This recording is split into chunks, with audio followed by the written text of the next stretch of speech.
Саламатсыздар ма, қызықты әңгімелер каналының оқырмандары. Бүгін мен сіздерге болған оқиға желісінен үміт әңгімесін әңгімелеп беретін боламын. Зәуре ұзын бойлы, аққұба келген, шашы иығына төгілген жайдарлы ақ көңіл қыз еді. Қашан көрсең көңілді күлімдеп жүретін, қасындағы адамдарға мейірімін төгіп, қолынан келгенше көмегін аямайтын.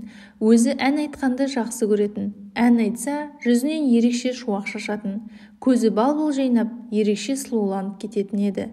Сол уақытта сағындым Алматымды әнінің жарыққа шығып жатқан кезі.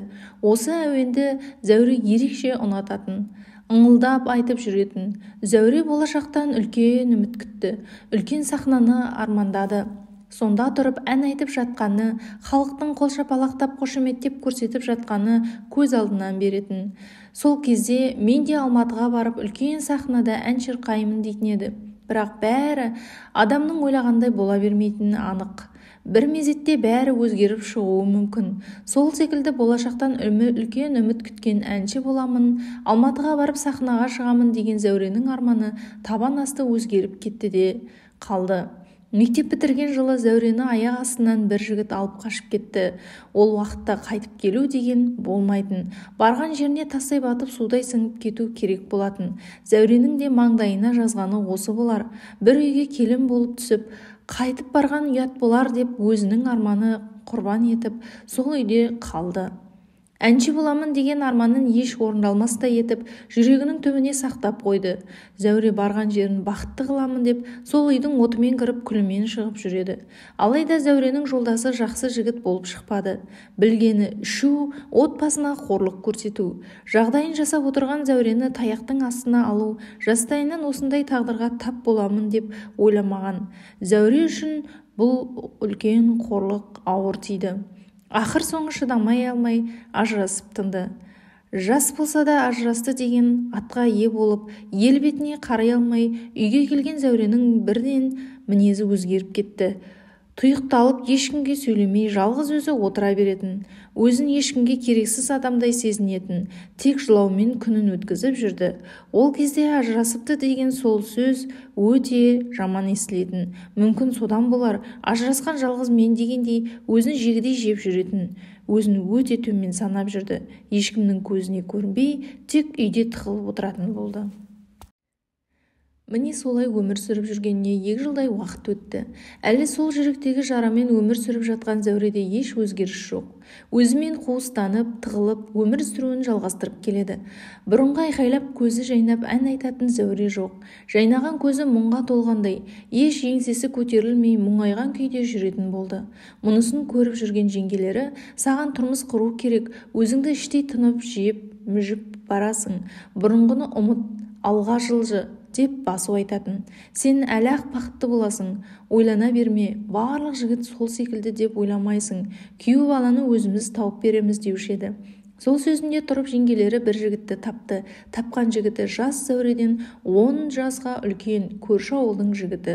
Ол кезде жеңгетайлар ортада жүретін уақыт еді. Жүрген жеңгелеріне мен де қайныным бар, менің қайынсіңілім бар деп айтып жүретін уақыт. Бектай бұрын соңды үйленбеген жігіт. Үлкен жасқа келсе де аға жеңгесінің қолында тұрады. Өзінің әке-шешесі ертеректе қайтқан. Ол кезде Бектай жас бозбала еді. Әке-шешесінен ерте айырылған Бектайды ағасы өз қолына алған. Қолынан келмейтіні жоқ. Барлық сырттың жұмысын Бектай орындайтын. Аға жеңгесінің сөзін екі етпей, істеген жақсылықтарын солай өтейтін. Зәуре Бектайды көрмесе де, бастысы жақсы болса, тұрмысқа шықсам, ажырасып келді деген аттан құтыламын деп ойлайтын. Оның үстіне жеңгелері Бектайды еңбекқор деп мақтап отыратын. Bir жағынан сол, бір жағынан жастайынан жетімдікті көріп өскен жігіт жаман болмайды ғой деп ойладым. Бір апта ішінде екі жақтың жеңгелері екі жасты алып таныстырды. Бектайдың бойы аласа, өзі қара торы жігіт екен. Bir көргенде бойы ұнай қоймаса да, мүмкін кішкентайынан ауыр жұмыс істегеннің әсері болар. Не болса да еңбекқор жігіт, мені асырайтын шығар деп тұрмысқа шығуға келісімін берді. Көп ұзамай Зәуре Бектайдың бойындағы ешбір кемшілігіне қарамай тұрмысқа шықты да кетті. Алғашқыда аға жеңгесімен тұрды. Кейін еншісін беріп, жастарды бөлек шығарды. Расында да Бектай өте еңбекқор жан екен. Өздері алдында бөлек шыққан соң сол ауылдан өз еңбегімен үйдің ірге тасын қалады. Ол кездері бақытты кездер еді. Кейде сол ауыр жұмыстан шаршады ма, Бектай кішкене ішіп қойып жүрді. Зәуре оған қатты мән бермеді. Кейін келе Бектай көбірек ішкісі келіп тұратын болды. Таңертең үйден сау кетіп, кешкісін сылқия араққа тойып келетін болды. Сау кезінде өте керемет жан. Ішкен кезде адам танымастай өзгеретін. Ішіп алса болғаны еш есін білмейтін. Зәуре көзіне құбыжық болып елестей ме, соңғы уақытта Зәуреге көп тиісетінді шығарды. Ештеңеге қарамастан соңғы келіншегін ұрып соғумен бітетін. Қаншама жерден ұрып соқса да Зәуре бәріне көнді. Бірінші тұрмыстан да осы үшін ажырасқан. Не болса да екінші некемді сақтап қаламын деп жүрді. Қайтып барса тіптен ел-жұртқа қарай алмайтындай, мүлдем ажырасу туралы ойламайтын. Мүмкін маңдайыма жазылғаны осы шығар. Не болса да көрермін. Мүмкін Бектай арағын қойып жақсы отбасы болармыз деп ойлады. Болашақтан үміт үзбеді. Алайда арақты қойған Бектай жоқ. Күннен күнге көпшілікке салынды. Ол уақытта Зәуре жүкті еді. Бектай сау болса барлығын түсініп кешірім сұраймын, енді ішпеймін деп сөз беретін. Бірақ берген сөзін орындай алмады. Зәуре босанғанша Бектайдың таяғын жеп жүрді. Бірақ өмірге аман есен қызды алып келді. Қызының қызығына тоймай алданшы болып Бектайдың ұрғанына көз жұмып келе берді. Бір күні көзі, бір күні денесі көгеріп жүретін. Оның барлығы үйреншікті жағдай болатын сияқты. Күнде қоямын деп сөз берген Бектай бүгінде таяғы жеп келеді. Ол уақытта қызы 10 айлық болған еді. Есінен тіпті айырылған Бектай күндегі әдетіне басып, бүгінде Зәуреге тиісе бастады. Айқай-шудан жылап жатқан қызына да қарамады. Зәурені көк ала, көк торғайдай қылып сабап тастады. Жерде бүк түсіп жатқан Зәуре қимылдай алмай қызына жете алмады. Қызы жылауын әлі қояр емес. Бір кезде жылаған дауыс құлағына түрпідей тиді ме, кім білсін. Бектай жылай берме, өшір үніңді деп қызын алды да допша лақтырып жіберді. Дауысы бірден шықпай қалған кішкентай қыз сол жерде періште кейпіне айналып кетті. Міне солай Бектай өзінің туған қызын өлтіріп тынды. Зәуре қызынан айырылып мүлден ішінен тынды. Уақыт өтіп жатты. Еш өзіне келер емес, іштей тынатын. Уақыт өтіп жатты. Еш өзіне келер емес, іштей тынатын. Біреуге ақтарылып ішкі сырын айтпайтын. Соңғы кезде отырысқа барса, мен ән айтайыншы деп сұранатын болды. Қай отырысқа барса да сағындым алматымды әнін айтатын. Көзінен еріксіз моншақтап жас аға беретін. Ішіндегі бүкіл қайғы мұңы сол әуенмен шығып жатқандай. Тағы уақыт өте берді. Бұл уақытта Бектай арақты қойған. Оқыс жағдайдан кейін өз істегеніне өкініп, Зәуреден кешірім сұрап, енді ішпеймін деп уәде берді. Сол сөзінде тұрып, аузына арақты алмай жүрді. Қызынан айырылу Зәуреге қатты қиынға соққан. Олсыз өмір сүре алмайтындай болды. Сондықтан екінші баласын көтеріп, алданыш іздеді. Ол кезде ішіндегі балаға 8 айлық еді. Бектай екеуі жақсы өмір сүріп жатты. Ішпесе тіпті тиіспейтін. Сол күні көрші келіншек құдай тамақ беретін болды. Бүкіл ауылдың келіншектері барып көмектесті. Іші домаланып жүрсе де Зәуреге бауырсақ пісіріп, дастархан жасасып жүрді. Барлығын дайындап болған соң Зәуре Бектайды ертіп келейін деп үйіне кетті. Қазір келемін деген Зәуре сол кеткеннен ұзақ уақытқа кетті. Бір уақытта ауылдың бір баласы жүгіріп құран болып жатқан жерге медбикені іздеп келді. Барлығы енді дастарханға жайғасып жатқаны сол. Не болып қалды деп балаға қарап таңырқап тұр. Анда Зәуре жеңгей ауырып қалды дейді. Жанашыр көрші құрбылары жүгіріп сонда барды. Ішке кіргеннен кейін үйдің бәрі қанға малынған, жерде бүк түсіп Зәуре жатыр. Бір бұрышта мас күйінде Бектай отыр. Қорқып кеткен медбике жүгіріп Зәуренің қасына барды. Жоқ, тірі екен, бірақ астынан қан сауғалап жатыр. Көмектесіңдер деген медбике Зәурені тезірек жедел жәрдемге жатқызып, аудан орталығына барды. Бірақ бәрі кеш. Бұл баласынан да 8 айында айырылып қалды. Баласынан ғана емес, ана болу бақытынан да айырылды. Бүкіл өмір тоқтап қалғандай сезімде болды.